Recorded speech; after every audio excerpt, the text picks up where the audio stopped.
right, right? Yeah, it's all right. Wow, this hasn't happened to me since college. The different things that we get to deal with this year are Lucas has been a fantastic uncle to little Jamie, Nathan Haley's son. Post God for Jamie Scott. He's released his first novel, An Unkindness of Ravens. It wasn't a New York bestseller, but everyone said, you know, this guy has a fresher voice. It's very different. And so now he's at a point in his life where he's got writer's block. And he's trying to get over the hump and find his own truth and find his voice. I've written a few sentences. Uh-huh. And deleted them because they sucked. Luke, this is serious. I can't be your editor if I don't have anything to edit. Lucas is really interesting because Lucas Scott had 3 pursuits when he was leaving high school. He was in love with Peyton Sawyer, and he was writing a novel, and he was going off to coach basketball. Being on the sidelines, that works for me. It works for me, being the man, being the adult, being able to instruct and use my education of the game and just take it all and put it into one and create a great relationship and a family among these kids. Whitey's going to pass the torch to him. Obviously, there has been a different basketball coach in Tree Hill in the 4 years since. We won't meet him. But Lucas will be coming home to coach the Ravens. Well, congratulations, man.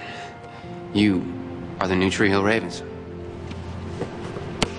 Let's go to work.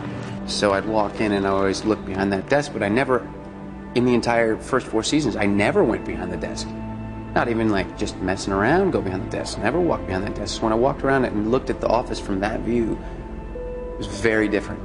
It was kind of cool. I enjoyed it. Obviously, he still loves writing and chasing that dream, but I also think that basketball is very significant in his life, and being able to bring him home and still have the influence of the Ravens team is something that we're interested in exploring.